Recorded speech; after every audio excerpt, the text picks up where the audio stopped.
पिकलिया से कडूपण गेले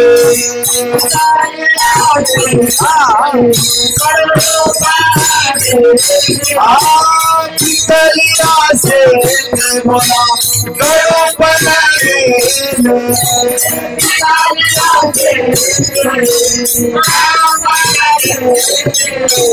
ऐसे आवाजे पांडुरंगे पांडुरंगे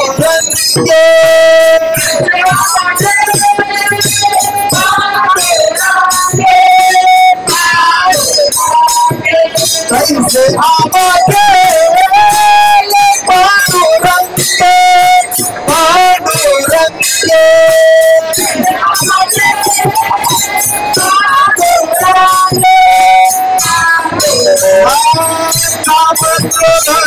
पांडुरंगे निवाले भाई राम क्रोधलो निवाले भाई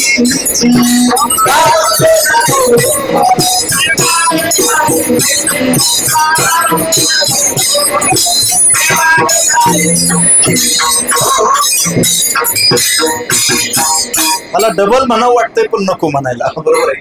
पिकलिया शेंदे तुकोबरा लिहितात. शेंद पिकलं की त्याचा कडवटपणा जातो. अगोदर कडवटपणा जातो मग पिकतं ते. असंच असतंय. पिकणं याचा अर्थ आपल्यातला कडवटपणा निघून जाणं. मी रात्री बोलून गेलो, आपल्यातल्या चुकीच्या गोष्टी निघून गेल्या की जो उरतो तो चांगलाच असतो. त्याला तर पिकणं म्हणतात ना. आपण चांगल्याची अपेक्षा करायची कायम. चांगल्याची अपेक्षा का करायची? कारण आपण जर चांगल्याची अपेक्षा केली तर आपल्या आयुष्यात चांगलं येईल. सोप्या गोष्टी आहेत ना, फार काय अवघड नाही. मला अवघड बोलायची सवय पण नाही. मी 10-12 पुस्तकं लिहिलेला माणूस आहे, त्यातली 4-5 छापून गेलेली आहेत, अजून बाकीची उरणार आहेत. 22 पुस्तकं लिहिली की मी समाधी घेणार आहे. म्हणजे 22 पुस्तकं लिहायला काळ जाणार आहे ना भरपूर. म्हणजे 22 पुस्तकं लिहीपर्यंत देव आपल्याला ठेवणार आहे, हा त्याचा भाव झाला. कळतंय का तुम्हाला? लक्षात येत आहे का तुमच्या? संकल्प चांगला करायचा कधी. आपल्या आयुष्यामध्ये चांगली माणसं असली पाहिजेत. आपल्या आयुष्यामध्ये विचार चांगला असला पाहिजे. संगती चांगली असली पाहिजे. जिथं आपण राहतो तिथं चांगुलपणाचं वातावरण असलं पाहिजे. आपलं चांगलं जगाचा बापही मग टाळू शकत नाही, कारण सगळं चांगलंच आहे ना तिथं. म्हणून साधू संतांनी कायम चांगल्याच्या संगतीत बसण्याची अपेक्षा व्यक्त केली. आम्ही बसलो, तुम्ही बसा. जे आम्ही केलं ते तुम्ही करा, तर तुम्ही त्या मार्गाला जाल. महाराज, आम्ही आज शुद्धतेच्या मार्गाने गेलं पाहिजे, पावित्र्याच्या मार्गाने गेलं पाहिजे, आमचं काहीतरी भलं व्हावं या मार्गाने गेलं पाहिजे. छोटस उदाहरण, आपण शेती मातीतली माणसं आहेत. भाव ताकाचा जास्त आहे का तुपाचा जास्त आहे?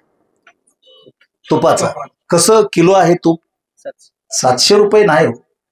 मी गिर गाईच्या तुपाबद्दल बोलतोय. तुम्ही म्हणताल आधी कसं काय सांगितलं? ते आधी सांगितलं, पुन्हा सांगायला काय बोलतच नाही ना. गिर गाईच्या तुपाची किंमत गुरु काय आहे? 5-6 हजार रुपये असेल किलोला, लिटरला काहीतरी असेल. तुम्हाला माहिती, आमचा तुपाचा संबंध कधीतरी येतो अशा पंक्तीत. नाही, आता येतो चांगला. सांगू का तुम्हाला? गिर गाईचं तूप घ्या किंवा आपल्या गाईचं तूप घ्या, त्या तुपाची किंमत का वाढली? कारण त्यानं त्याचा दर्जा मेंटेन केला ना, तो शुद्धतेकडे गेला. ज्यानं आपला दर्जा मेंटेन केला, दर्जा वाढवला, किंमत त्याची वाढते. एक साधी गोष्ट आहे. पण त्याच दुधापासून निघालेलं जे ताक आहे, त्या ताकाला कुत्र विचारत नाही. कुत्र पेतं का नाही मला माहित नाही. कुत्र ताक कसं पिईल? कुत्र 20 रुपयाची 50 का 20 ml ती मला माहित आहे. नाही ती बरोबर आहे की नाही? बरोबर आहे की नाही? माझं बोलणं आहे का? चालू करा, डिस्टर्ब नको त्यांना. चालू करा, असू दे. सुंदर पद्धतीची साथ करतायत. जरा बाबांसाठी टाळ्या वाजवा की. ते वायर चालू कर, संपलं काम. उगणं आहे की नाही? बघा, माझ्या बोलण्याकडे ध्यान द्या. आपण आपला दर्जा वाढवला की जगामध्ये आपली किंमत वाढते. हा साधा नियम आहे.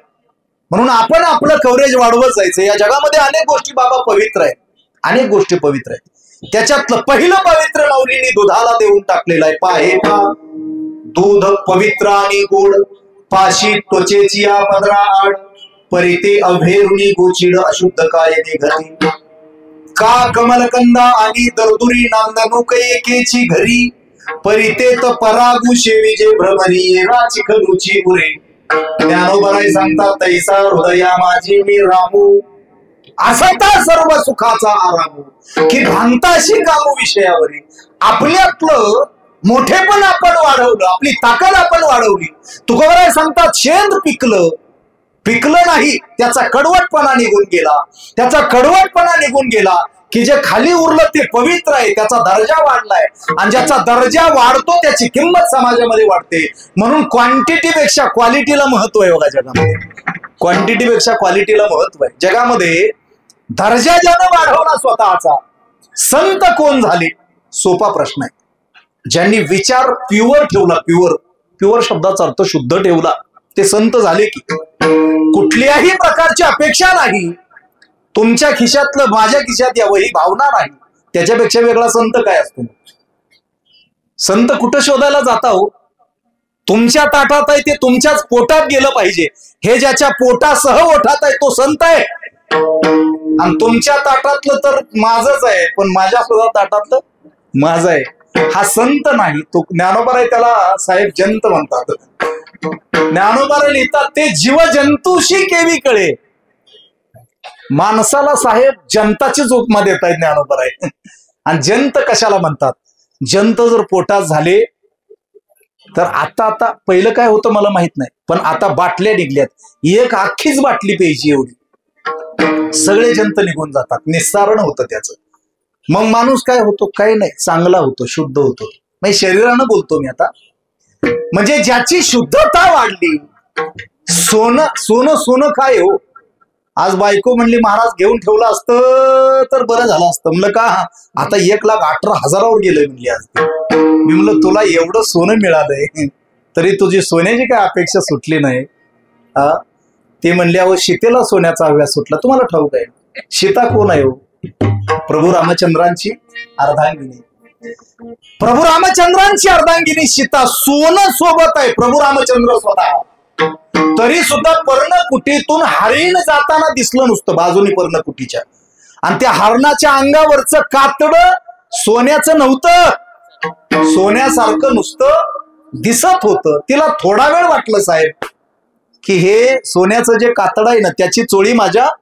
अंगात असावी अहो देव आहे तो करील ते काय ते म्हणले काळजी करू नकोस तुला वाटतंय ना तसं तुला सोन्याच्याच गावात घालवतो नेलं ना रावणानं उचलून तिला घालवली कुठं ती सोन्याच्या गावातच घालवली ती अहो तुम्ही फक्त अपेक्षा करावं तुम्हाला फक्त वाटू द्या माझं असं घडू दे त्या घडण्याकडचा तुमचा प्रवास चालू होतो या जगातला क्वांटम फिजिक्सचा नियम मोठा गोड आहे क्वांटम फिजिक्स आकर्षणाचा सिद्धांत ज्या गोष्टीची अपेक्षा आपण करतो ती गोष्ट आपल्या आयुष्यामध्ये आल्याशिवाय राहत नाही त्याला क्वांटम फिजिक्स असं म्हणतात आकर्षणाचा सिद्धांत चांगल्या गोष्टीचं आकर्षण पाहिजे माणसाला भंगारड्याचं बेकारड्यांचं आकर्षण काय होतं बेकार भाजण्याचं आकर्षण करून काय बरोबर आहे ना माणसानं वरून कसं आहे महत्वाचं नाही आतून त्यानं निर्मळ असलं पाहिजे ज्ञानोबांनी अजून लिहिलं मी चिंतन करणारा माणूस आहे भूमीचे मार्दव सांगे कुंभाची लोक ज्यावर ते झाड चांगलं आलंय वाढलंय तरारलंय त्याला फुलं चांगली लागल्यात आणि टपोरी फळं सुद्धा लागल्यात हे बघा इथंच आहेत इकडं पण आहेत की बरोबर नाही त्यावरती इथली भूमी चांगली आहे असा त्याचा अर्थ होतो इथली माती चांगली आहे म्हणून आपण आपली माती चांगली ठेवण्याचा प्रयत्न करायचा त्याला दुसरं प्रमाण द्यायचं झालं तर शुद्ध बीजापोटी फळ रसाळ शुद्ध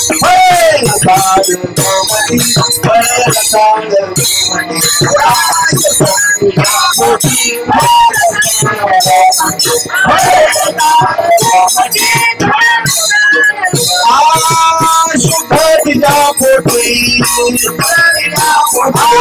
शुद्ध बीजापोटी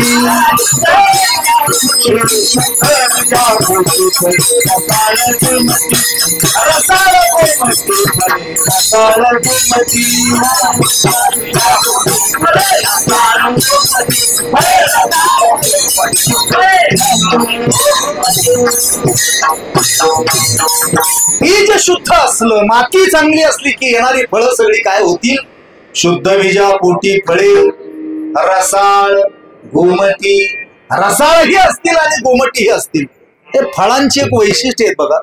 प्रत्येक फळाचा विचार करा ना थोडासा. तुम्ही म्हणसाल आता फळातच कीर्तन घालवतं काय? नाही रे गड्या, फळात नाही कीर्तन घालवत. माझं बोलणं आहे का? प्रत्येक फळाकडे जर बघितलं तर काही फळं वरून खायची, आतलं टाकून द्यायचं. काही फळामध्ये आतलं टाकून द्यायचं, काय वरून टाकून द्यायचं, आतलं खायचं. काहीचं वरचंही खायचंय आणि आतलंही खायचंय. मी अशी भलतीच फळ आहे. आता पेरू हे फळ काय आहे? उगं लांब नको जायला. पेरू हे फळ काय आहे? आंतरबाह्य खायचंय, ते काय अडचण नाही.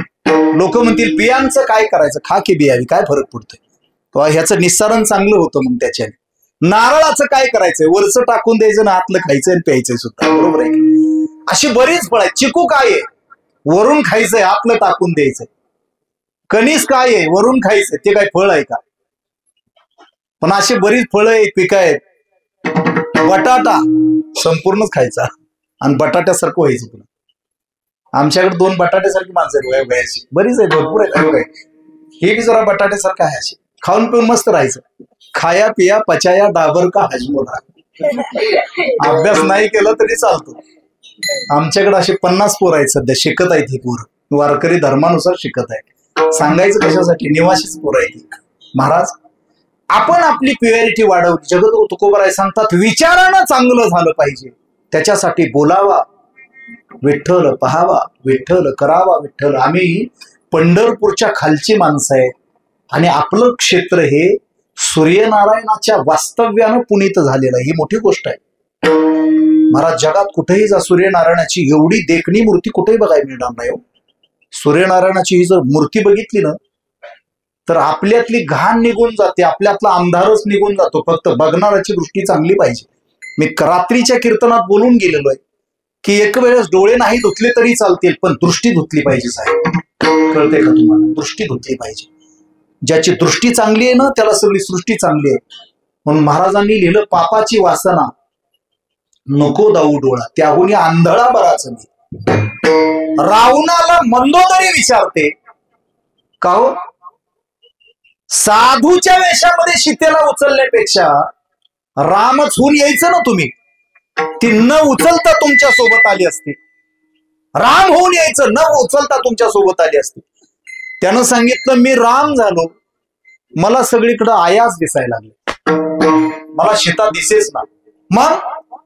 मग साधूच्या वेशात का गेला? रावणानं सांगितलं, मंदोदरी, त्याच्यातलं गमक तुला सांगतो. मला पुढच्या पिढ्यांना सांगायचं होतं की आपल्याला साधूच्या वेशात येणारा रावण कळला पाहिजे. कळतंय का तुम्हाला? रामायण साधूच्या वेशात येणारा रावण तुम्हाला कळला पाहिजे, हे मला पुढच्या अनेक पिढ्यांना सांगायचं होतं. म्हणून मी साधूच्या वेशात तिला उचलायला गेलो. नाहीतर कसंही उचलता आलं असतं की, कारण ताकद आहे तेवढी. महाराज, रावण मोठा आहे, ते म्हणता येत नाही संहिता बसल्याशिवाय. जटाटवी गलज्जल प्रवाह पावितस्थले गलेवलंबितां भुजंग तुंग मालिकाम. डमट डमट डमट डमट नुसतं मडमडच करत राहतोय आपण. म्हणजे काही आळंदीला गेल्यानंतर ही पोरं शिकतायत ना, तर आता हे कृष्णा महाराज त्यांना ठाऊक आहे, हे रोहित महाराज यांना ठाऊक आहे की संहिता बसल्याशिवाय म्हणताच येत नाहीत. असे बरेच लोक आहेत. रावणानं ही अशी चरपट पंजिरे अशी लिहिली नाही. हे तांडव स्तोत्र आहे, असं लिहिलंय की या तांडव स्तोत्राचा उच्चार करणं सुद्धा साहेब अवघड आहे. अशामध्ये रावण हा विद्वत रत्न आहे. शरद तांदळे नावाचा लेखक आहे महाराष्ट्रामध्ये, उद्योजक आहे. तर शरद तांदळेंनी पुस्तक लिहिलंय, रावणाचा राजा, काय राक्षसांचा राजा रावण नावाचं पुस्तक आहे. मोठं पुस्तक आहे. काय केलं त्यांनी? फक्त सुंदर पद्धतीनं. आणि खरं सांगू का तुम्हाला, शहाणीबाई काय करेल? आता पुढे माझ्या सगळ्या आया आज्या बसल्यात. वांगी आणली बाजारातनं, 1/2 किलो वांगी 4च बसली. मग 7:45 आल्या तर जेवायला. 4 वांग्याचा मेळ कसा घालायचा? त्यात एक किडकं निघलं. मग आता आजी काय म्हणाल? किडक्याला टाकून देणार नाही का? आजी हुशार आहे, जुन्या काळातली. आताच्या बाईनं म्हणली असती, तुम्ही वांगे आणूच नका, सरळ तुम्ही रसोईला जा आणि बाजार आमटीचा एक मटकाच विकत घेऊन या, संपलं का? कशाला उभं राड्यात पडायचं? बरोबर आहे. मग आता सगळंच मिळायला लागले. त्या बाईनं काय केलं असतं? ते वांग घेईल, कापल, त्याच्यातला किडका भागायचं, काढून टाकल, संपलं का? उरलेलं चांगलंच आहे ना. वारकरी संप्रदायामध्ये अशी खिडकी लय आली. पण साधू संतांनी त्यांतला किडका भाग काढून टाकला, हे मला सांगायचं बरं का. त्यांच्यातला किडका भाग काढून टाकला आणि त्यांना आपलंच केलं. आपुल्या सारिखे करीती तात्काळ, तात्काळ आपुल्या सारिखे करीती, नाही काळ वेळ तया लागी. अरे हा साधू संतांचा कारखाना असा आहे, या कारखान्यामध्ये इकडनं दुर्जन घालायचा आणि इकडनं सज्जन काढायचा. हा कारखानाच असा आहे. कारखान्यात ऊस घातल्यावर साखरच निघाली पाहिजे ना. ऊस घातल्यावर मीठ नाही निघणार, तिकडं साखरच निघाली पाहिजे. तसं वारकऱ्यांच्या या संप्रदायाच्या जथ्यामध्ये, मांदियाळीमध्ये दुर्जन घातला आणि सज्जन काढला. त्याचं नाव आहे पूर्वाश्रमीचं वाल्या कोळी. नंतरचे महर्षी ऋषी वाल्मिकी होते दरोडेखोर, झाले साधू. याच्यातनं आम्हाला एक शिकायचं आहे की इथं अधिकार सगळ्यांना आहे. विठ्ठल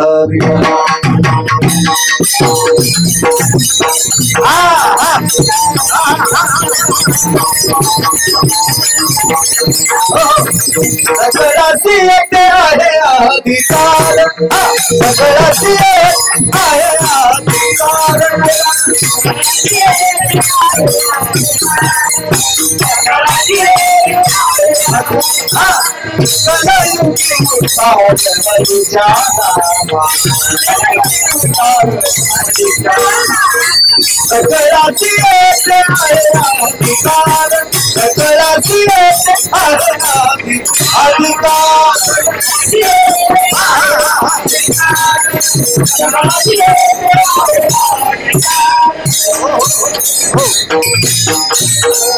अधिकार सगळ्यांना आहे सकळाशी, या एका शब्दामध्ये बरं का.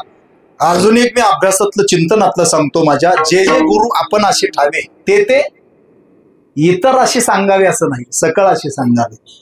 म्हणजे इथं सगळ्यांना सांगितलं पाहिजे. काही जण म्हणतील महिलांचं काय करायचं. नाथरायांचा हरिपाठ वाचा ना जरा. नाथरायांच्या पहिल्या का दुसऱ्या ठेप्यात एक अभंग आहे बघा. ओळखीला हरी साठविला पोटी, होता त्याची भेटी दुःख कैसे. नर अथवा नारी हो का दुराचारी, मुखी गाता हरी पवित्र तो. म्हणजे नामस्मरण माणसानंच करायचं का बाईनं करायचं, हा फार मोठा पेच आहे. अहो अभ्यास जे करतात त्यांना कळतं नाही. नामस्मरणाचा अधिकार सगळ्यांनाच दिलाय की. नर अथवा नारी, बाई असो नाही तर माणूस. त्याच्या पुढचं सांगितलं त्याने. एखादा दुराचरण करणारा माणूस आहे, करू दे की म्हणतात, तो त्याचा उद्योग आहे. सजन कसा या जर विकू लागे माणूस तर अडचण काय आहे. अरे देवानं सगळ्यांना स्वीकारलं, तुम्ही कोण हेवे दावे करणारे. देव सगळ्यांना स्वीकारतो. मग सगळ्यांना स्वीकारताना देव बघत नाही ना. सगळ्या साधून सोकोबाराई लिहितात, खटनट यावे शुद्ध होऊन जावे. हे संतांचं म्हणणं आहे, आपलं नाही. आपण फक्त अनुवाद करतो. मग हे जर सगळं स्वीकारतात तर आम्ही बंदी का घातली, प्रवेश करू नका म्हणून. करू द्या ना सगळ्यांना प्रवेश, काय अडचण काय. देव आहे ना. तर देवानं जर सगळ्या समुद्रामध्ये फक्त नद्यांनाच प्रवेश नाही हो, ओढ्यांना सुद्धा आहे, ओहळांना सुद्धा आहे, बारीक बारीक घाटपाट आहेत त्यांना सुद्धा आहे ना प्रवेश. का? कारण समुद्र मोठा आहे आणि जो मोठा असतो तो सगळ्यांना सामावून घेतो. देव मोठा आहे, सगळ्यांना सामावून घेतोय तो. माझी भावना इतकी आहे की आपण थोडं मोठं झालं पाहिजे मनानं आणि पोटानं. सगळ्यांची दुखणी पोटात साठवायची. अहो आमच्या भगवान गणपती बाप्पाचं पोट मोठं का झालं? सगळ्यांची दुखणी साठवून साठवून तर झालं की. सगळ्यांची दुखणी साठवली पोटात त्याने. येईल त्याचं दुखणं आलं. या काही माणसं अशी असतात बघा, त्या जो जबाबदार माणूस आहे ना गुरु, त्याला सगळ्यांचंच ऐकून घ्यावं लागतं. आता माझ्याकडे ही पोरं कधी कधी येतात, म्हणतात हा त्यानं असं केलं.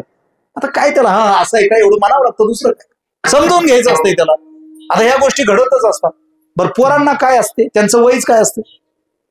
आता ही अशी पोरं सांभाळताना माझी हे साहेब हे तयार व्हायला लागले. माझं या 7-8 वर्षामध्ये बालमानसशास्त्राचा एवढा अभ्यास झालाय. पोरग 7वीच आहे का, ते काय बोलू शकतं हे कळतंय मला, कारण त्याला त्याच्या पुढचं कळतच नसतंय ना. आता 2 माणसं खाली आली संस्थेत, आमच्या 2 माणसं खाली आली असतील. आता माणसं येणार नाहीत काय, गाढवं येतील का आपल्याकडे. माणसं आली 2, लगेच एक पोरग पळत आलं, गुरुजी गुरुजी गुरुजी. म्हणलं काय माणसं आली ती, म्हणलं 2. मी म्हणलं काय हातात काट्या कोरड्या आहेत काय? नवं माणसं आले ती म्हणलं. आला का म्हणलं घाबरतोय कशासाठी. मग त्याची ज्यावेळेस माहिती घेतली त्यावेळेस माझ्या लक्षात आलं की गावामध्येच त्याच्या घरी घोटाळे, त्याच्या घरी जी यायची ते बडवूनच यायची घरी जाणार. त्याच्यामुळे त्याच्या मनात धाक बसलेलं. माणसं आले ती बाहेर, कळतंय का तुम्हाला? मी माणसं आले ते म्हणजे ठोकणारे ते एवढंच त्याला माहित आहे. त्याला काय माहिती इथं ठोकाय नाही, पाया पडायची ते. मी म्हणलं बोलवून आण त्यांना, बोलवून आणलं. ते 10-5 हजार रुपये आपल्या ह्याला देऊन गेले, देणगी आपल्या अन्नदानाला. काय पोरांना माहित असते म्हणजे बाल मानसशास्त्र तयार होत आहे. जगाची सायकोलॉजी जर जाणून घ्यायची असेल तर संत साहित्य एवढी मोठी दुसरी कुठलीही गोष्ट नाही. साधू संतांनी सगळ्यांना स्वीकारलं. ते स्वीकारत असताना गणिका वेश्या स्वीकारली, सजन कसाही स्वीकारला, सगळे स्वीकारले. प्रल्हाद तुम्हाला ठाऊक आहे, प्रल्हाद तो कोण आहे? तो दानव कुळातला आहे, तरीही त्याला स्वीकारला. एकदा का मोठ्यानं स्वीकारला की तो मोठा होतो. आपली याचा अर्थ एवढाच आहे, मी एवढा वेळ सांगतोय तुम्हाला, आपली वाटचाल ही पावित्र्याच्या दृष्टीने असावी. तू स्वतः पावित्र्याच्या मार्गाने गेलं, पावित्र्याच्या मार्गाने गेलं. 600 पासून 6000 रुपयापर्यंत किलो झालं ते तूप, कारण त्याचा प्रवास हा पावित्र्याच्या अंगाने झाला. ताक बाजूला निघलं, ताकाचा दर कमी झाला. म्हणून आपण आपलं स्वतःचं पावित्र्य वाढवत गेलं पाहिजे, आपली शुद्धता वाढवत गेली पाहिजे. याचा अर्थ आपण आपल्या हितामध्ये जागा झालं पाहिजे. जगद्गुरु तुकोबाराय या अभंगामध्ये पहिल्या चरणात हेच तर सांगतात.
माता पिता दया जिया, माता पिता दया जिया, माता पिता दया जिया माता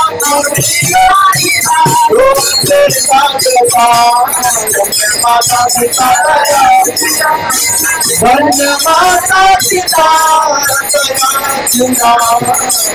बाबा पिता दया या अभंगामध्ये जगद्गुरु पहिल्या चरणात सांगतात, बाबा आपलं आपलं हित करून घ्या, आपुली आपण करा सोड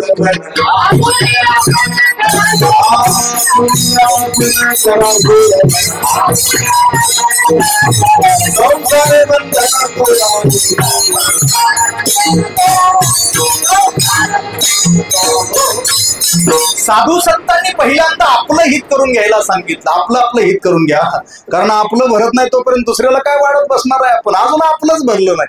या आयाबाईंनी मला आल्यावर सांगितलं, एक माणूस देवाकडे गेला होता म्हणले. या पुढच्याच आजीने सांगितलं, खरंय की नाही. उगो भय म्हणा कीर्तन वस्तू. मी प्रत्येक कीर्तनात हेच म्हणत असते, तीच म्हणावं लागतं, दुसरं काय. म्हणलं ती आजी म्हणल्या देवाकडे गेला एक जण, आणि मला म्हणला दोन. त्याला जेवण चांगलं मिळालं असेल ना. माणूस ध्यानात गुरु काय ठेवतो तर जेवण. बरं का, ऐका, मी आता लय सांगत असतोय पण माझ्याकडे टाइम कमी आहे. माणूस सगळ्यात जास्त काय ध्यानात ठेवतो तर जेवण. तुम्ही मला जेवण घाला, मी तुम्हाला ध्यानात ठेवणार. अशीच परिस्थिती, माझं नाही माणसाचं सांगतोय मी. माणसं जेवलेलं ध्यानात ठेवतात. एक जण देवाकडे पोट भरल्यानंतर गेला, चांगलं जेवायला मिळालं, त्याला वाटतं दुसरं असतं तर किती बरं झालं असतं, म्हणजे अजून खाता आलं असतं. तो ना देवा तुम्हाला एक पोट देऊन चूक केली. देव म्हणला मी कधी चुकत नसतो येड्या. एक देऊन चूक केली म्हणजे तुला म्हणायचं काय. काय नाही म्हणला, दुसरं दिलं असतं तर पोळ्या चांगल्या झाल्या होत्या. माळाचा महिना चालू आहे, तूप होतं, भज होतं, अमुक तमुक सगळं होतं, अजून दुसरं बी भरून घेतलं असतं. देव म्हणला हे भरल्यावर माघारी म्हणला. ते आलंय त्याचं अजून भरलंच नाही बघा, अजून भरलं नाही त्याचं ते. त्याच्यामुळे ते माघारी जायचा विषयच येत नाही ना. ज्यावेळेस त्याचं हे भरल त्यावेळेस देव त्याला पुन्हा दुसरं देणार आहे. हो तुम्ही म्हणताल कसं काय. अहो देव हे सगळं देऊ शकतो, त्याला दुसरं पोट द्यायला काय अडचण आहे. हो पण तो देत नाही. तो म्हणला हरकत नाही, तुझी ही मागची बाजू आहे ना त्या पाठीचं मी पोट करतो. म्हणून ती पाठ दिली. त्या पावर फक्त एक मात्रा टाकायचा राहिला. तो मात्रा टाकला की त्याचंही काय होतंय, पोट होतंय. पण देव म्हणला हे पुढचं भरलं की मग मागचं भर. म्हणून पुढचं पोट आहे, मागचं सपाट आहे. लक्षात आलंय की तुमच्या. महाराज हे भरत नाही, आशा सुटत नाही. आपणच आपली सोडवून करून घेतली पाहिजे. ज्ञानोबांनी ते सांगितलं, तुकोबांनी ते सांगितलं, सगळ्या संतांनी ते सांगितलं की जोपर्यंत आपलं भरत नाही तोपर्यंत दुसऱ्यासाठी आपण काही करत नाही. करत असलं तर ते ढोंग आहे असं त्यांचं म्हणणं आहे. ऐका महाराजांचं बोलणं. श्रीमंत सांगतात, ज्ञानोबा आहे, तुकोबा आहे, दोघंही जण मिळून हेच बोलतात की जो आपल्या हितामध्ये जागा आहे त्याची आई धन्य आहे, त्याचे वडील धन्य आहेत. मला वाटतं पुन्हा देशमुख परिवारासाठी एकदा जोरदार टाळ्या वाजवा. सलग 22व्या वर्षी महाराजांची, आपल्या बाबांची पुण्यतिथी, पुण्यस्मरण साजरं करणं आणि ते कीर्तनाच्या माध्यमातून करणं, लोकप्रबोधन करणं. कुठंतरी आता मी कीर्तन 2-3 दिवसाखाली केलं, तिथं फक्त एकच सांगितलं, अन्नदान करा, बाकी काहीच नाही सांगितलं. अन्नदान करत नाही लोक, कृपण आहेत लोक, कृपण. ही कृपणता किती आहे. अन्नदान लोक करत नाही म्हणून पुढच्यांची मी सांगत असतो गड्या, हे संत वाङ्मयाच्या आधारानं बोलतो. ज्याला वाटतंय आपली पुढची सगळी पिढी सुखात राहावी आणि खाती पिती राहावी, त्यांना अन्नदान करावं. बरं का, 8 वर्षाच्या पोराला घशाचा कॅन्सर होतो, घशाचा, आणि त्याला खाता येत नाही. त्याला खाता येत नाही असं नाही, त्याला खाऊ देत नाही देव घशानं. का, त्या अवलादीनं कधी अन्नदानच केलेलं नसते ना पाठीमाग. कळतंय का तुम्हाला. म्हणून आपल्या पुढच्या पिढ्या सुखानं राहाव्या, जगाव्या वाटत असेल तर अन्नदान करा. अन्नदानासारखी मोठी गोष्ट या जगामध्ये दुसरी नाही. ज्ञानदान ही दुसरी पायरी आहे. ऐका, ज्ञानदान ही दुसरी स्टेज आहे, पहिली स्टेज. आणि अन्नदान करताना सर्वाभूती द्यावी अन्न. माळकरी असो बिगर माळकरी असो, अन्नदान करताना माळा चापचायच्या नाही, त्या खाऊ द्या, काय अडचण नाही. सर्वाभूती द्यावे अन्न, सगळ्यांना अन्नदान करा, पण द्रव्य पात्र विचारून. हा संतांचा नियम आहे. महाराजांनी सांगितलं आपलं हित साध्य करून घ्या. आपलं हित करायचं याचा अर्थ दुसऱ्याचं वाटोळं करायचं नाही, व दुसऱ्याची दाबायची ना आपल्या इमारती चढवायच्या. चालत नाही. मोठं बांधलं एकानं, फार मोठं बांधलं, 4-5 मजली बांधलं. भिगवणला गेलं त्याचं ते हे द्यायला, काय म्हणजे त्याचा विधी करायला तिकडचं कोणतर बोलवायला गेलं ते आलंच नाही माघारी. गेलं ते तिकडच गेलं, इमारत तिकडच आहे. म्हणजे त्या घरामध्ये देव झोपू देत नाही महाराज. ते इंदुरीकर बाबा सांगतात 50 लाखाचा बंगला बांधला, 3000 रुपये पडवलं पाणी मारणार. इंदुरीकर बाबांचं बरोबर आहे की नाही. ते झोपू दिल का मालकाला त्या घरात? नाही ना झोपू देत ते. का, कारण त्या पैशाच्या पाठीमागं त्याचा तळतळाट आला गड्या. आपल्या खिशामध्ये लाखो रुपयांचा खळखळाट असावा, पण त्याला 1 रुपयाचा तळतळाट असू नये, ही मोठ्यांची सांगणी आहे. कोणाचा तळतळाट घेऊ नये आपण. मोकळ्या मनानं माणसानं राहिलं पाहिजे. उग गाठी पोटात घेऊन चालत नाही बरं का. त्या गाठी काढणारे ऑपरेशन दवाखान्यात नाहीत होत. पोटातल्या गाठी शरीराच्या गाठी काढता येतील की, पण मनामध्ये ज्या विकाराच्या गाठी आहेत त्या गाठी काढण्याचं अजून शास्त्र जिथं निघलं नाही. ते शास्त्र आहे ते फक्त वारकर यांचं आहे. आणि इथं त्या गाठी काढत नाही, त्या गाठी निखळतात. गाठी तोडून काढत नाही, गाठी निखळतात. संदेहाच्या सुटल्या. मी त्याच्यावरती फार सुंदर अभ्यास केला एकदा बसल्या बसल्या. संदेहाची सुटली गाठी की संदेहाच्या सुटल्या गाठी, काय हरकत नाही. संदेहाची सुटली गाठी म्हटलं तर एकच गाठ आहे, आणि संदेहाच्या सुटल्या गाठी म्हणलं तर गाठी जास्त आहे.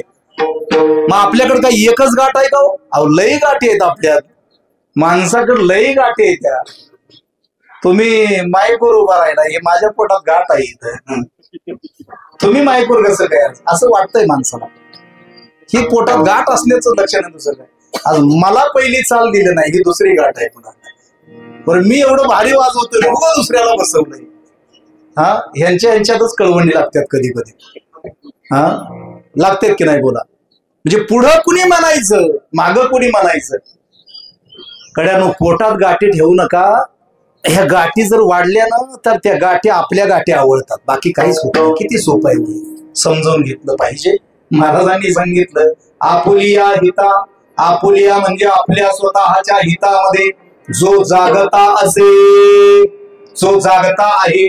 धन्य माता पिता दयाची माता पिता.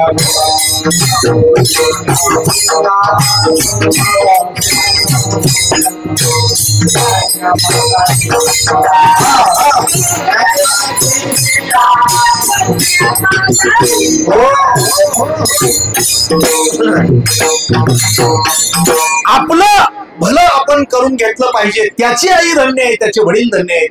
या जगामध्ये आई वडील फार मोठे आहेत बघा. आई वडिलांपेक्षा दुसरं या जगामध्ये मोठं कोणी नाही. पांडुरंग परमात्मा आले, पुंडलिकराय म्हणले थांबा थोडस, का मला टाइमच नाही म्हणले. असं काय करताय तुम्ही, काय तुमच्या हातात मोबाईल आहे का काय? ते म्हणले मोबाईल कशाला. अरे आई वडिलांसारखं दैवत या जगामध्ये दुसरं कुठलं आहे. मी आई वडिलांची काय करतोय, सेवा करतोय. माझी आई वडिलांची सेवा होईपर्यंत तुम्ही इथंच थांबा. कुठं, त्यांनी वीट टाकली म्हणतात आणि त्या विटेवर देव उभे राहिले. कुठला इतिहास आहे हा? नेपाळ मधला आहे काय? इथला आहे, आपल्यातला आहे. पांडुरंग किती किलोमीटरवर आहे आपल्यावरती. अहो तिकडनं मोठ्यानं हाक मारली तर इथं ऐकू येईल की मागच्या काळामध्ये. बरोबर आहे की? एवढा जवळ आपल्याला पांडुरंग आहे. आपल्या जवळ सगळी दैवत आहेत बघा. आपण गेलं पाहिजे. आणि मी अजून एक सांगत असतो, फोटो जाण्याच्या अगोदर आपण सावध झालं पाहिजे. आपण कधी फोटो जाईल माहित नाही आपल्याला. कल कल क्या करे, कल काल के हात माशी पाकू पाकडे. तव हे सरे येताना घेऊन आलास काय, हे वाढव जाताना घेऊन जाणार काय. येताना घेऊन आलास काय, जाताना घेऊन जाणार काय. नको अभिमान धरू भल्या मानसा, ही तुझी जवानी 4 दिवसात सरणार सारी. गाडी बंगला मोटर 4 दिवसात सरणार सारी. संतांचा सज्जनांचा नको करू तू अपमान भल्या मानसा. अरे येताना घेऊन आलास काय, जाताना घेऊन जाणार काय. नको अभिमान धरू भल्या मानसा. काय काय केलंय भल्या मानसा, बसला सार प्रत्यय. हे पाप करुणी पापी मन, हे पाप करुणी पापी मन, हे सैरा वैरा पळतय र. मंडपाच्या पलीकड पळतय र, पळतय र. काय काय केलंय भल्या माणसा देवाला सांग काय काय केलंय भल्या माणसा देवाला सांग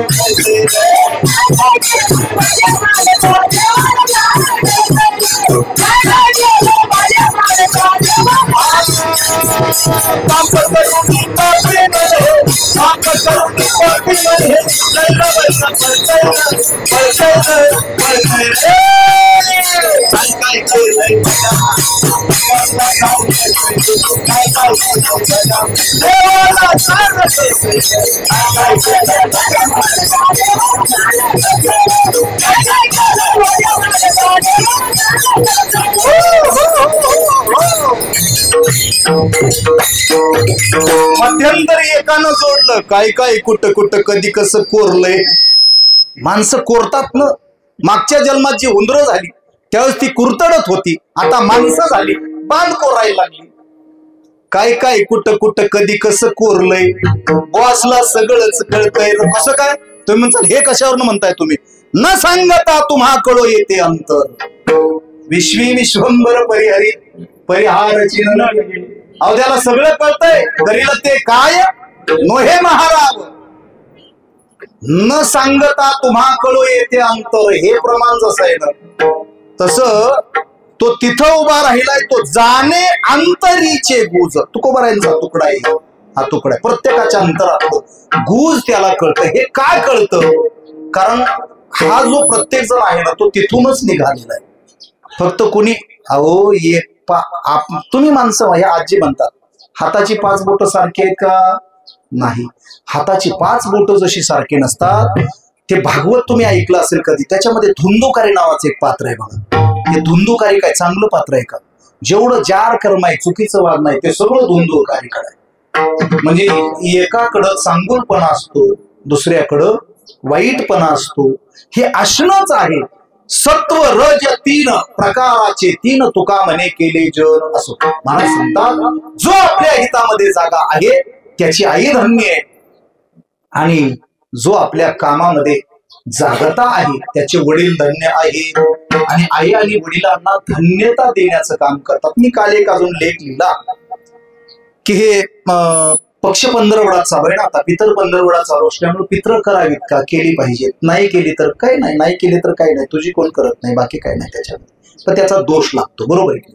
आता लोक आता आम्ही श्राद्धविधीची कीर्तनं करतो सध्या ट्रेंड आहे. श्राद्धविधीच्या कीर्तनाला लोक म्हणतात 2 अंगाने सांगतो मी आम्ही ते खात नसतो म्हणतात. एक जण मला म्हणलं मग तुमचं कोण खायचं. तुमचं कोण खायचं नाही ठीक आहे खायला बरोबर आहे. आम्ही कशाला खात नाही म्हणतोय.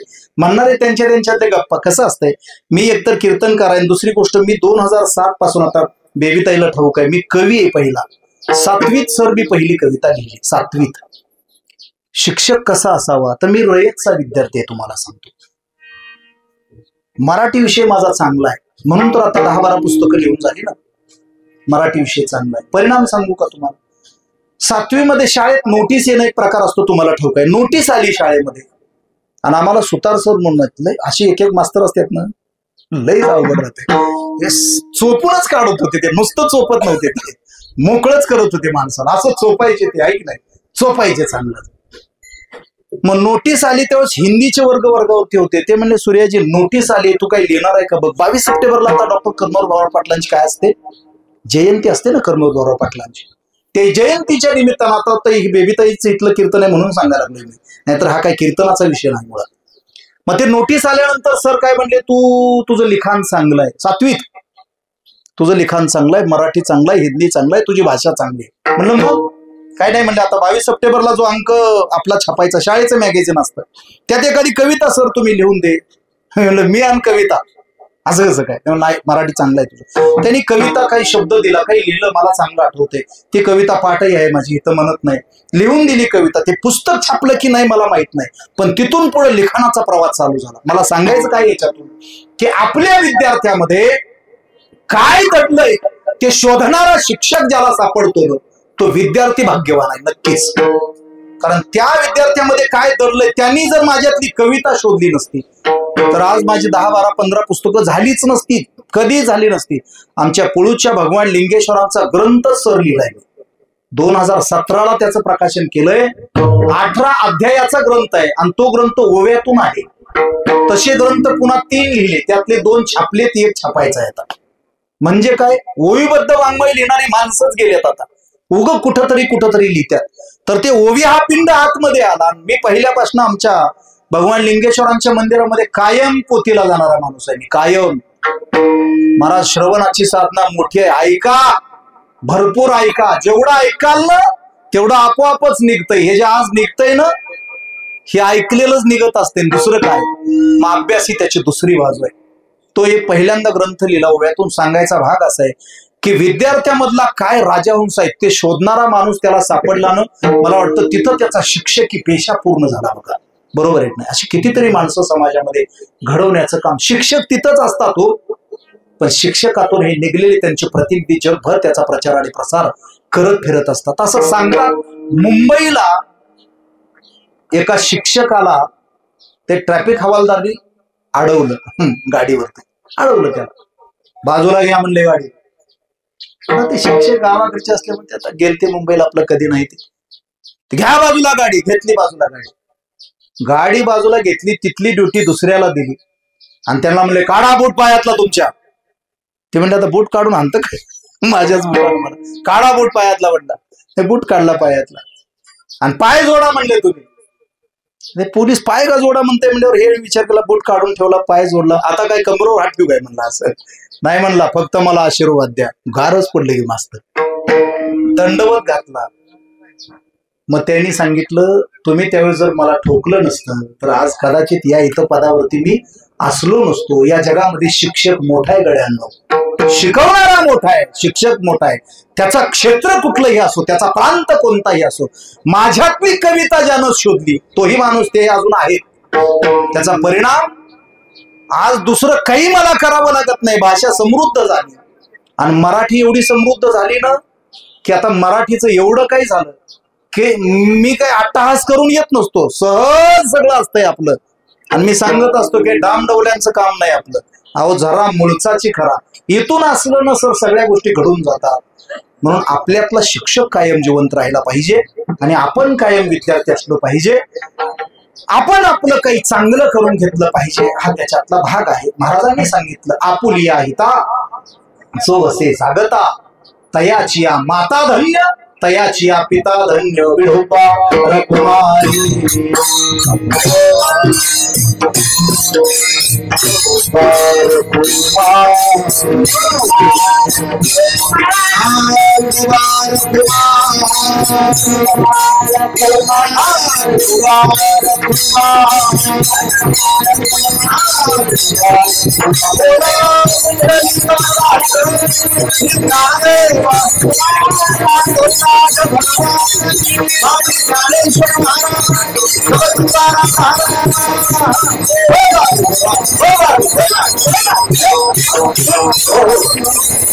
रखुमारी पहिल्या चरणात जगदुत कुमारांनी सांगितलं आपल्या हितामध्ये जो जागत असतो तया शिवा माता पिता धन्य, कुळी कन्या पुत्र होती जी सात्विक. आपल्या घरामध्ये कुलवान संतती यावी आणि कुलवान संतती आल्यानंतर ती कुलवान व्हावी. आलेली नसेल तर येणं कुणाच्याच हातात नाही. उंच नीच काही देणे भगवंत, तिष्ठे भाव भक्त जे कोणी या कुणी कसाही होऊ शकतो. प्रत्येकाचा आता मी सांगत असतो, काल परवा बोललेलो आहे. सध्या फक्त तुमच्या आमच्यामध्ये कुरघोड्या लावण्याचं काम चालू आहे. आपण जागे राहूया. बरोबर आहे की नाही? कुरघोड्या लावण्याचं काम चालू आहे. आपण जागं राहूया आणि आपण जागं राहून योग्य बाजूला असूया, एवढंच बस, बाकी काहीच नाही. म्हणजे आपली बाजू सत्याची असावी, आपली बाजू खऱ्याची असावी. माग मी म्हणलो तुम्ही खऱ्यांच्या पाठीशी राहा. खऱ्यांच्या पाठीशी त्याचं म्हणलं खऱ्याचा प्रचार करता काय म्हणलं, येडं काय म्हणलं ना. खऱ्याच्या मागं राहा, खऱ्याच्या मी सत्याचं बोलतोय म्हणलं. त्यांचा माझा काय संबंध आहे कळते का तुम्हाला? खरे मोहोळ तालुका, बरोबर आहे की नाही? आमचा विधानसभा काय मतदारसंघच तो आहे. महाराज काय सांगतात, आपण नेहमी सत्याच्या पाठीशी असलं पाहिजे. सत्य सत्य सत्य, सत्याच्या सोबत आपण असलो पाहिजे, खऱ्याच्या सोबत असलो पाहिजे. नेहमी खरे बोलावे हे वाक्य का सांगावं लागलं? अवलादी खोटं बोलत असतील ना, बरोबर आहे की नाही? खोटं बोलत असतील म्हणून सांगावं लागलं. नेहमी खरे बोलावे, योग्य ते आचरण असलं पाहिजे. हा महाराजांचा खऱ्या अर्थाने अट्टहास आहे.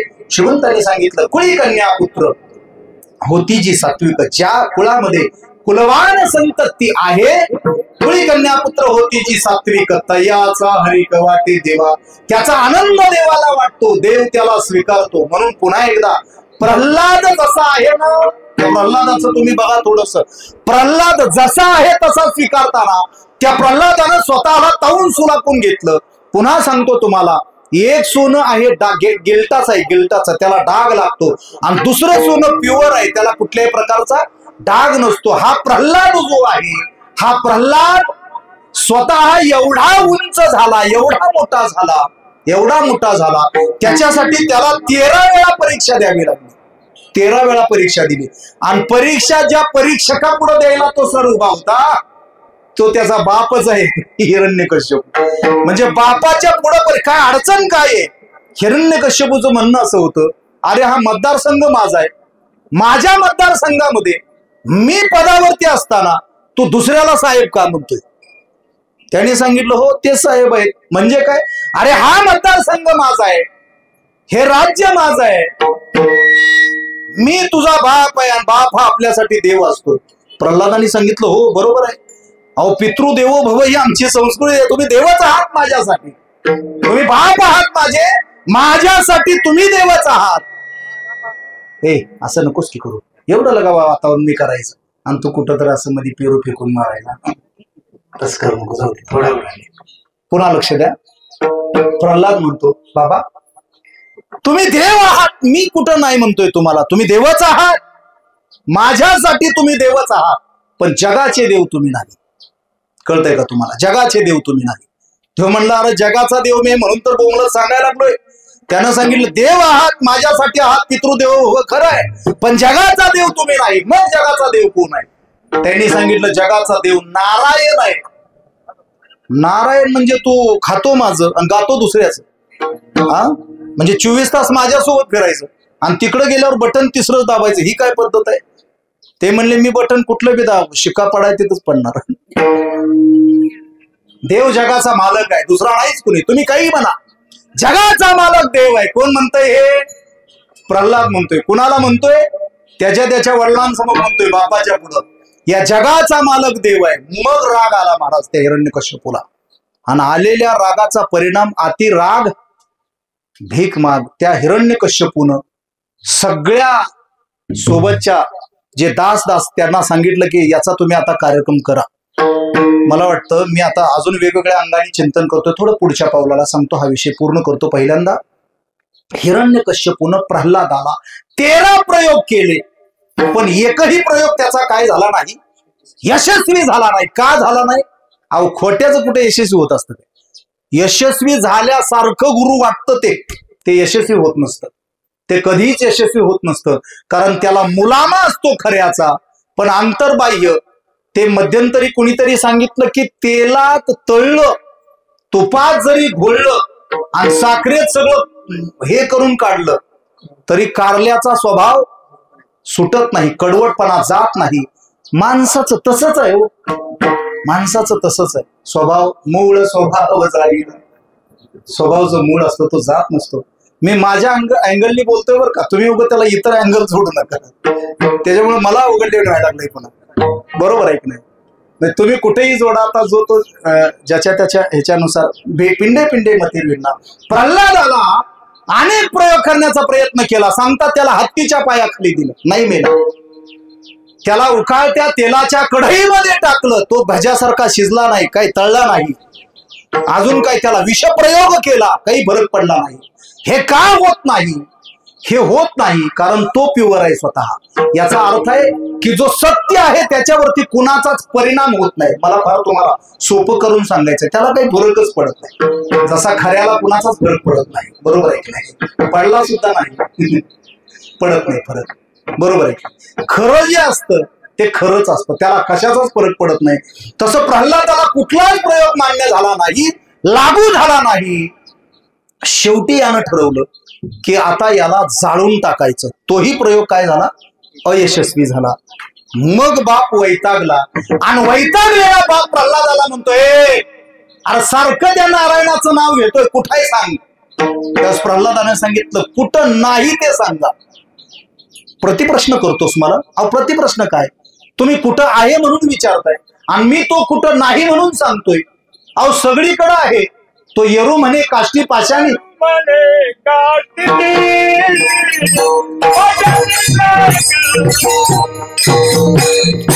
येरू म्हणे काष्टी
बाबांनी अतिशय समर्पक प्रमाण दिलं.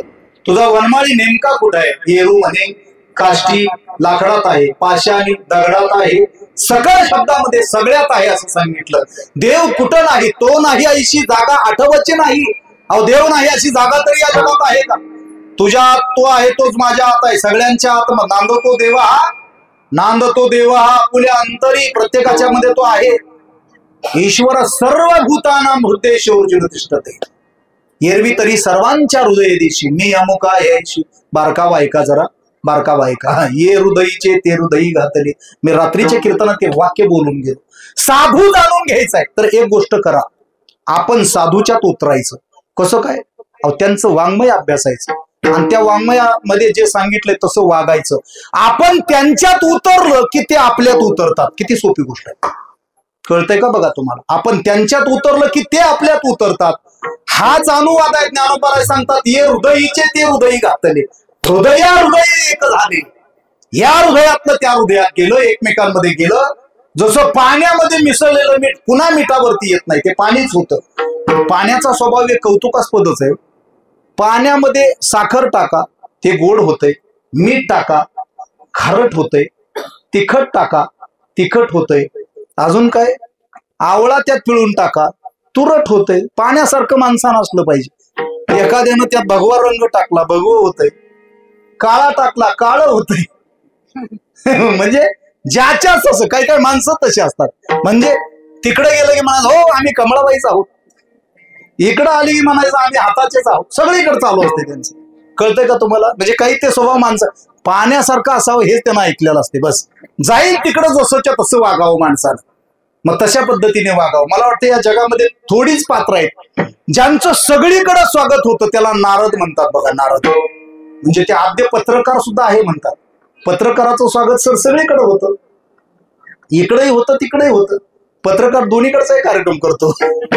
तुम्ही हाय म्हणून सांगत नाही बरं का मी येत आता, पण पत्रकाराचं स्वागत सगळीकडे होतं. आद्य नारद महर्षी आहेत ना, सगळीकडे असायचे ते. अर्थात एकच सांगायचंय की ते निरोप हा घेऊन जात होती की या जगामध्ये देव सगळीकडे आहे आणि तो आपला वाटावा हे ज्या घरामध्ये कळतं. कुळी कन्या पुत्र होती जी सात्विक, तयाचा हरिक वाटे देवा. त्याचा आनंद देवाला वाटतो. मग त्याची लक्षणं काही सांगितली. गीता भागवत करीती श्रवण. गीता आपला धर्मग्रंथ आहे. गीतेमध्ये सगळ्या विश्वाचं तत्वज्ञान आहे. गीतेचं श्रवण करा, भागवताचं श्रवण करा. आणि हे तुकोबरायांचं म्हणणं आहे बरं का. काही अवलादींना तुकोबराही मान्य नाही. बरं जे आता मी अजून सांगू का, देव नाही म्हणून बोंबलत फिरणारे देवाला येऊन दर्शन घेऊन जातात. त्यांचे फोटो मी स्क्रीनशॉट मारून ठेवणार. मी लई किचकट कीर्तन कराय करू. देव नाही म्हणून सांगायचं 2-2, 3-3, 4-4 दिवस आणि दर्शनाला येऊन जायचं. मग लोकांना कशाला भ्रमा ठेवायला लागलाय तुम्ही? लोकांना जाऊ द्या ना उघड, जे आहे ते सांगा की काय अडचण काय नाही. तसं सांग याचा अर्थ एक आहे की सांगायचं एक वागायचं दुसरं. त्याच्यापेक्षा वेगळं काय? कथनी करणीमध्ये फरक असू नये. जे बोलायचं तेच वागायचं ही साधू संतांची पद्धत आहे. ज्या तुकोबारायांनी देव मांडला ते तुकोबाराय मान्य आहे तुम्हाला, देव मान्य नाही. हे आम्ही कसं मान्य करू?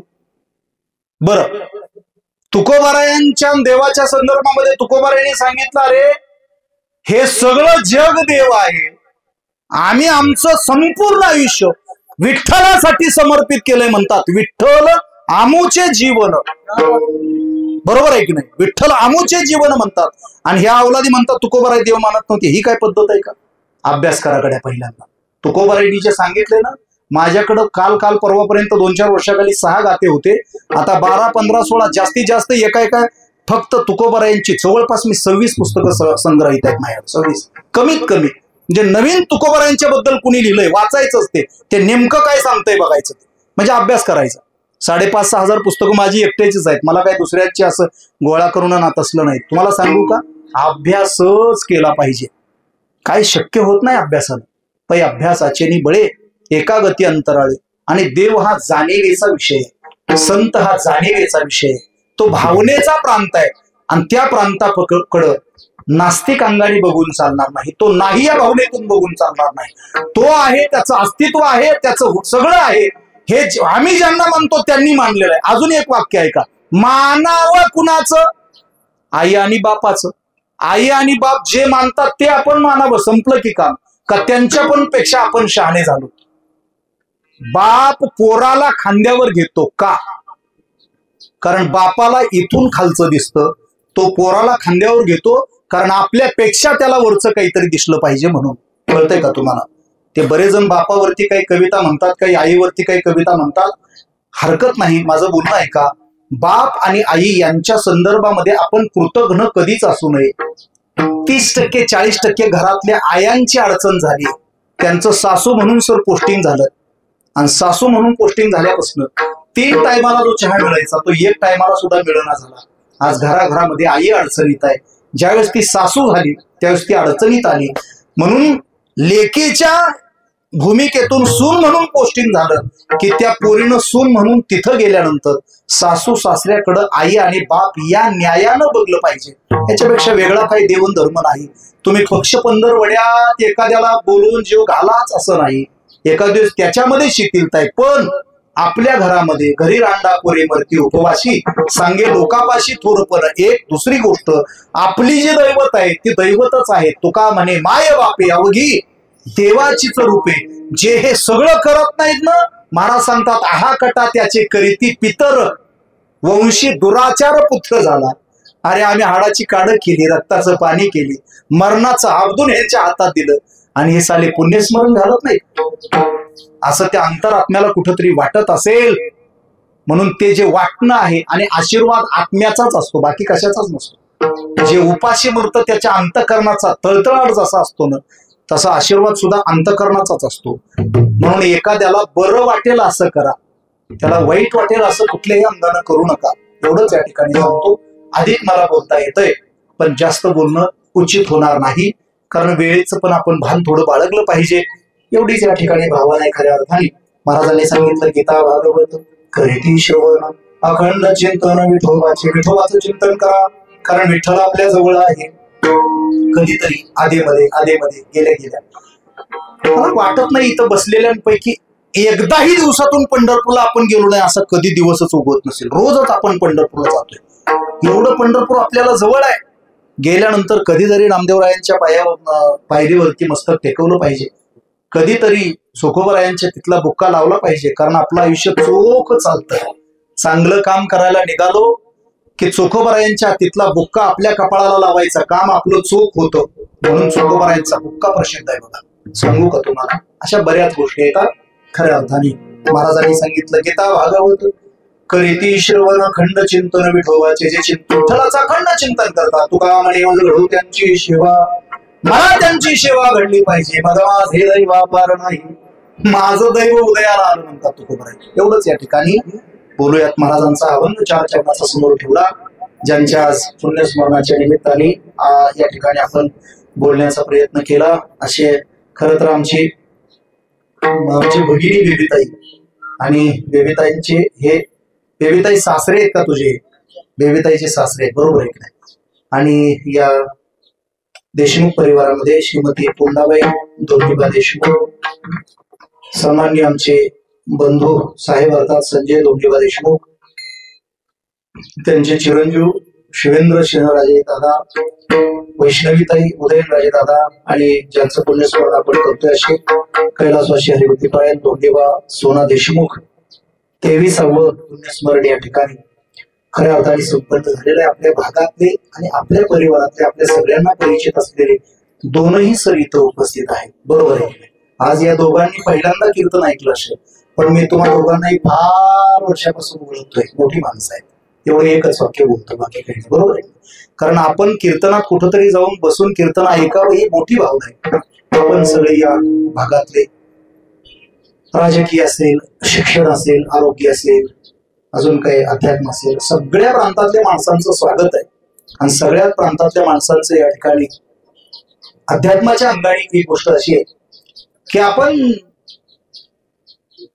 योग्य काय अयोग्य काय जर जाणतो तर आपण योग्य त्याच्या सोबत असलं पाहिजे.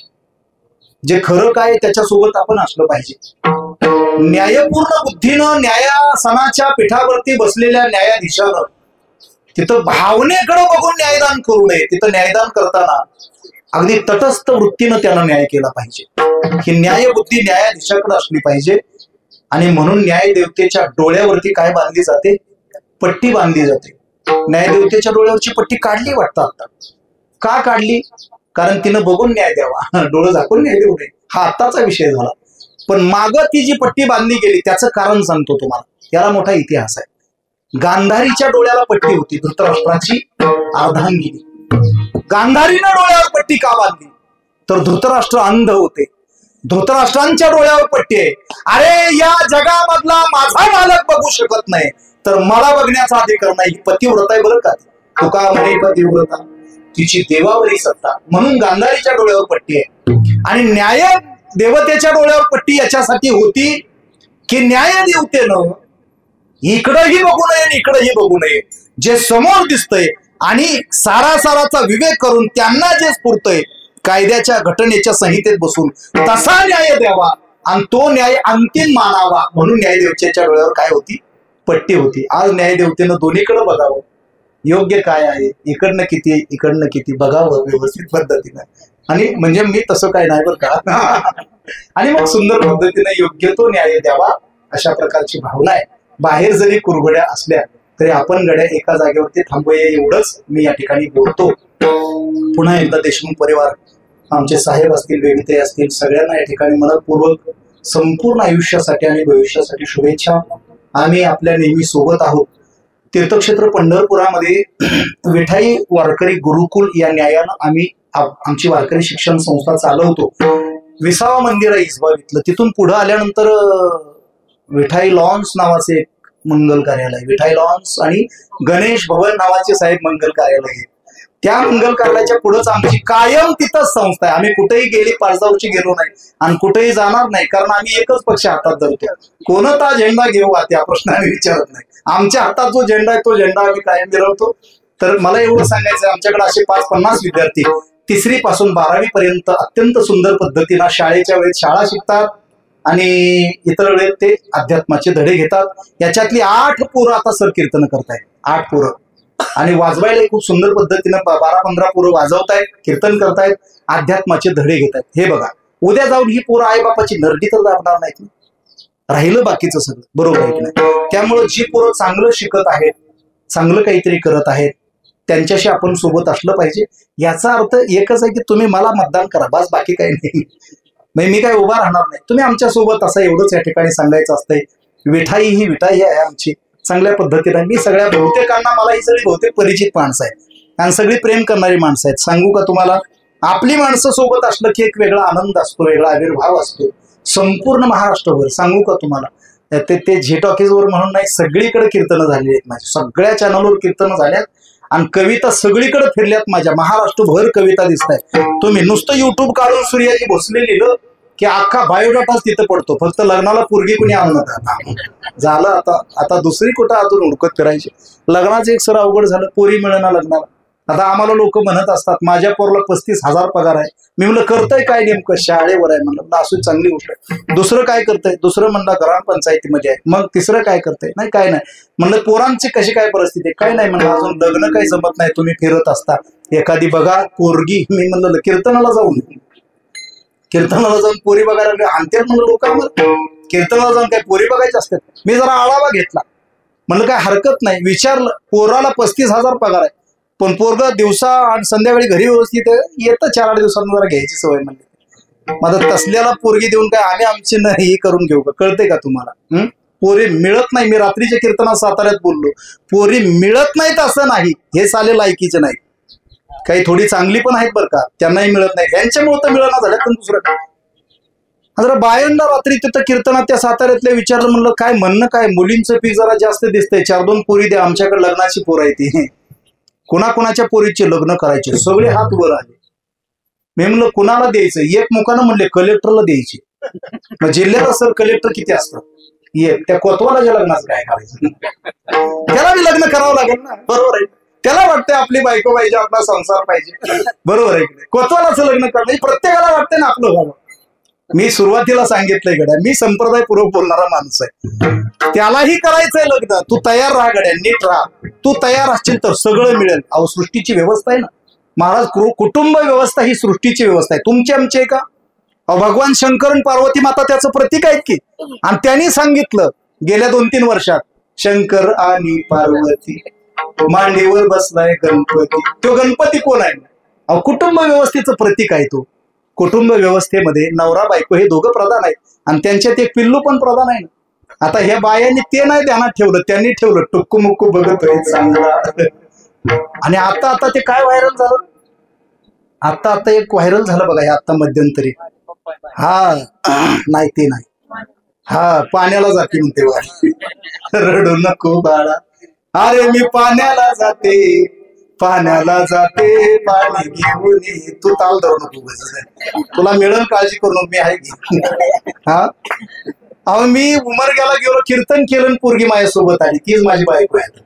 पण आई बाप मिळून आली, नाही तर तुम्ही म्हणता पोरगी कशी आली. आपण चांगलं असलो ना सगळं होते. मी जरा बारीक विचार केला, रडू नको बाळा, मी पाण्याला जाते. आणि पाण्याला गेल्यावर काय दूध घेऊन येणार आहे काय? पाणीच घेऊन येणार नाही. म्हणजे लिहिणारे फार मजेशीर लिहित असतात. त्यात एक दुसरं कौतुक आहे, लिहिणाराबद्दल मला बोलून चालणार नाही, कारण मी लिहिणारच आहे ना. आम्ही लिहायचं आणि तुम्ही तसं काय, दुसरं काय असतंय त्यात. पाण्याला जाते, पाणी घेऊन येते, पुन्हा लय काय काय तिनं आणलंय बघा पुढे जाऊन. अजून अमुक घेऊन येते, तमुक. आता ही पाणी राहतंय बाजूला आणि बाकीच गोळा करते, काय वाटायला लागलं मला. पण काय हरकत नाही म्हणलं, बाई आणायला लागली काय तर आण, नाहीतर काय काय बाया घरातलं बाहेर नाही लागलं सगळं. असो, विनोदाचा भाग वजा करा. सांगायचं इतकंच आहे की आमच्या विठाई वारकरी गुरुकुल या वारकरी शिक्षण संस्थेला आपण सोबत असा, संस्था आमची 3 वर्ष म्हणजे रजिस्टर करून, त्याच्या अगोदर 5-6 वर्ष काम चालू आहे, पण रजिस्टर होऊन 3 वर्ष झालेले. त्याच्यामुळे आता संस्थेला सगळ्या अंगाने खूप छान पद्धतीनं आहे. तर आपण आपलं तुम्ही आम्ही खेळीमेळी गदारोडे आनंदे या सगळ्या टाळकऱ्यांसाठी एकदा जोरदार गड्या टाळ्या वाजवा. याच्यामध्ये गायनाचार्य आहेत, मृदंगाचार्य आहेत, सगळी इकडच्या आमच्या काही 4-2 पोरं विठाई वारकरी गुरुकुलची सोबत आहेत. पेटीवरती बाबा बसलेले, समोर बसलेला गुणीजन, सगळा मातृवर्ग पितृवर्ग, सगळ्यांना या ठिकाणी मनपूर्वक सदिच्छा व्यक्त करतो. पक्ष पंधरवडा आहे, अधिक आपल्याकडून अन्नदान घडावं एवढीच या ठिकाणी भावना व्यक्त करतो. बरं, आता ह्या बायांनी जरी ठरवलं तरी ह्या अन्नदान करू शकतात. तुम्ही म्हणसाल कसं काय? अहो ह्यांना 1500 रुपये सर्व्हिस चालू आहे. आता काय महिन्याला पगार चालू आहे, किती? 1500 रुपये चालू आहे. काय नाही, बसून या कसल्या बहिणी आहेत, सगळ्या लाडक्या बहिणी. तुम्ही सगळ्यांनी नुसतं एका महिन्याचं जर मला दिलं ना, तुमचं अन्नदान घडवते, काय अडचण आहे तुम्हाला? बरोबर आहे. बरं जाऊ द्या, 1500 नाही, 1000 रुपये कोण देते हात वर करा.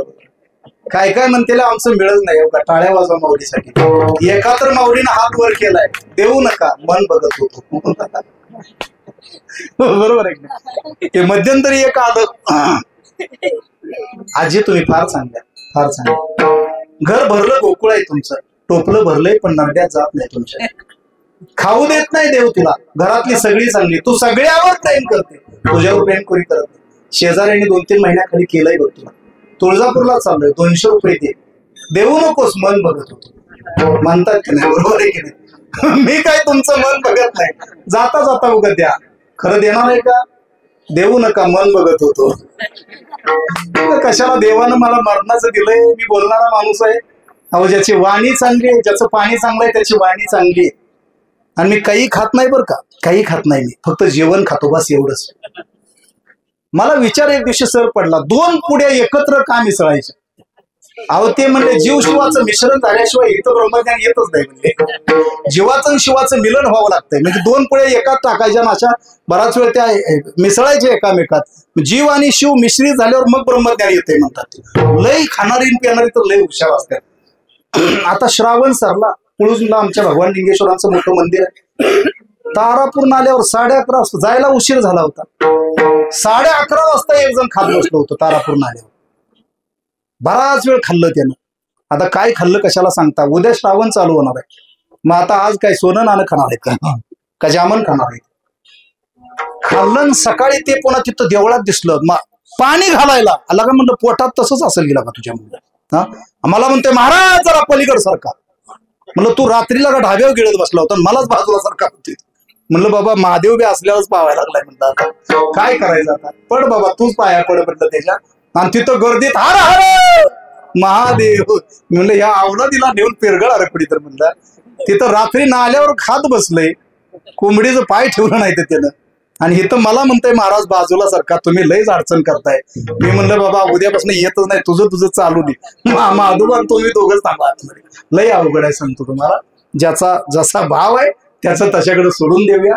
खऱ्या अर्थाने हा कीर्तनाचा नामोत्सव गेल्या 22 वर्षांपासून चालू आहे. 23वे हे पुण्यस्मरण वारकरी कीर्तनानं खऱ्या अर्थाने संपन्न झालेलं आहे. पुन्हा एकदा संपूर्ण देशमुख परिवाराला, आमचे साहेब असतील, बेबीताई असतील, सगळ्यांना मनापासून धन्यवाद. आपण आमच्या सोबत असावं एवढंच या ठिकाणी सांगतो. आणि झालेली सेवा पांडुरंग परमात्म्याच्या चरणी समर्पित. तुका म्हणे मज घडो त्यांची सेवा मग माझे दैवा नाही. कुळी कन्या पुत्र होती जी सात्विक तयाचा हरिक वाटे ज्ञानेश्वर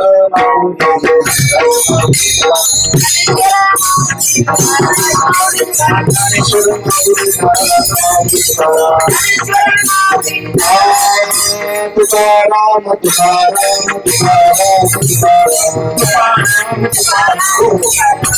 तुका म्हणे मध्ये घडू त्यांची सेवा तुका म्हणे मध्ये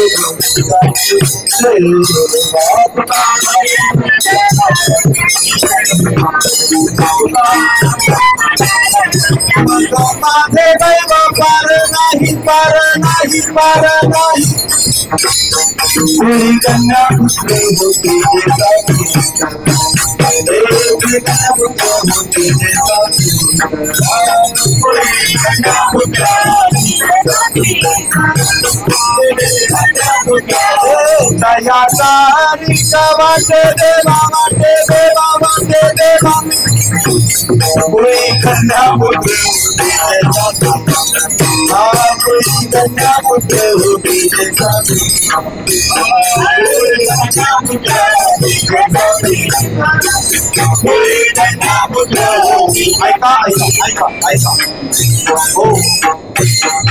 अभंग झाला. पुंडलिक म्हटलं की मग फुलं टाकायची. आम्ही जातो तुम्ही कृपा आम्ही जातो तुम्ही कृपा सुद्या सगळा सांगा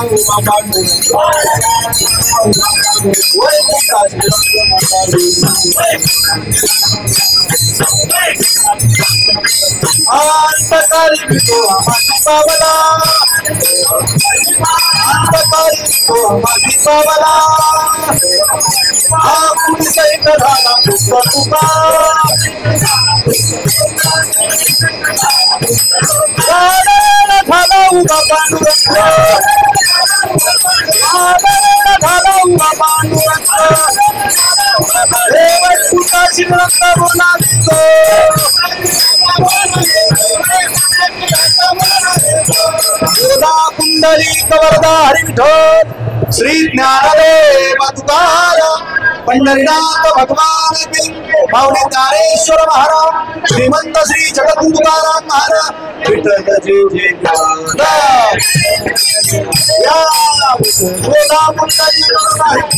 श्री ज्ञानदेव हा इतो बरोबर